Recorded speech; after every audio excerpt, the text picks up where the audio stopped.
महाराष्ट्र के घने जंगलों और पहाड़ियों के बीच बसा एक छोटा सा गांव था। यह गांव जितना खूबसूरत था उतना ही रहस्यमय भी। कहते हैं हर साल यहाँ के लोग 3 दिनों के लिए अपना पूरा गांव खाली कर देते थे। घर, आंगन, खेत, यहाँ तक कि अपने जानवर भी साथ ले जाते और पूरे गांव को छोड़ देते थे अदृश्य शक्तियों, उन आत्माओं के हवाले। मान्यता थी कि उन 3 दिनों में गांव पर इंसानों का नहीं बल्कि भटकती आत्माओं का अधिकार होता है। अगर कोई इस नियम को तोड़ता तो वो लौटता जरूर था, लेकिन कभी पहले जैसा नहीं रहता। इसी गांव में रहते थे राहुल के दादा दादी। राहुल 18 साल का, शहर में पढ़ाई पूरी कर चुका एक होशियार लेकिन निडर लड़का था। उसे भूत प्रेत जैसी बातों पर जरा भी विश्वास नहीं था। स्कूल खत्म होने के बाद उसने सोचा कि क्यों ना अचानक गांव जाकर दादा दादी को सरप्राइज दिया जाए। जब राहुल बिना बताए गांव पहुंचा तो दादा दादी उसे देखकर खुश होने के बजाय घबरा गए। दादी के चेहरे का रंग उड़ गया।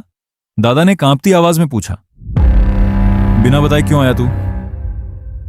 राहुल को यह अजीब लगा, लेकिन उसने ज्यादा ध्यान नहीं दिया। शाम को घर में अजीब सन्नाटा था, ना हंसी ना खुशी, बस तनाव।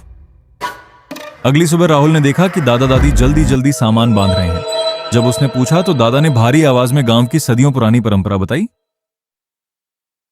सालों पहले इंसानों और उन परछाइयों के बीच समझौता हुआ था। हर साल 3 दिन के लिए यह गांव उन्हें सौंप दिया जाएगा। इन दिनों यहां कोई इंसान, यहां तक कि कोई जानवर भी नहीं रहेगा। राहुल हंस पड़ा। उसे यह सब अंधविश्वास लगा, लेकिन दादा दादी उसे जबरदस्ती अपने साथ गांव से बाहर ले गए।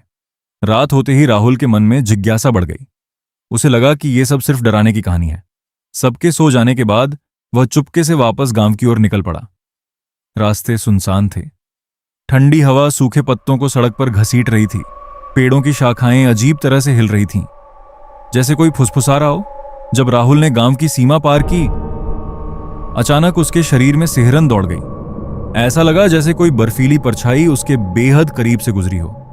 उसने पीछे देखा, कोई नहीं था, लेकिन अब हर कदम पर उसे महसूस हो रहा था वो अकेला नहीं है। गांव की खाली गलियों में चलते हुए उसे बार बार लगा जैसे कोई उसके पीछे चल रहा हो, कभी दाईं ओर कभी बाईं ओर, मगर जहां भी देखो सन्नाटा। आखिरकार वह अपने दादा दादी के घर पहुंचा। जैसे ही उसने दरवाजा खोला, उसे साफ महसूस हुआ उसके साथ कोई और भी घर के अंदर आया है। राहुल ने तुरंत लाइट जलाने की कोशिश की, लेकिन बिजली बंद थी। पूरा घर अंधेरे में डूबा था। तभी ऊपर की मंजिल से किसी चीज के घसीटे जाने की आवाज आई। थक थक थक। राहुल ने कांपते हुए टॉर्च निकाली। उसकी रोशनी दीवारों पर पड़ी, जहां अजीब काले हाथों जैसे निशान बने हुए थे। फिर अचानक घर के कोने में एक लंबी काली परछाई खड़ी दिखाई दी। वो धीरे धीरे उसकी ओर बढ़ने लगी। राहुल की सांसें रुक गईं। परछाई उसके बिल्कुल पास आकर रुकी और एक ठंडी टूटी हुई आवाज गूंजी, मुझसे मिलने आए थे ना? इसके बाद राहुल की चीख अंधेरे में गूंज उठी और फिर सब शांत हो गया।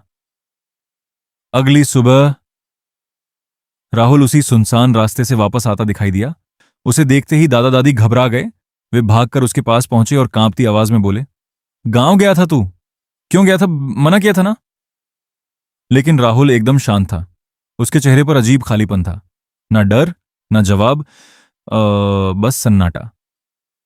उसके दादा दादी के लिए सबसे बड़ी खुशी यही थी कि राहुल सही सलामत वापस लौट आया था, लेकिन उन्हें यह नहीं पता था राहुल अकेला वापस नहीं आया था। उसके साथ कुछ ऐसी परछाइयां भी लौट आई थीं जो उनकी आंखों को दिखाई नहीं देती थीं।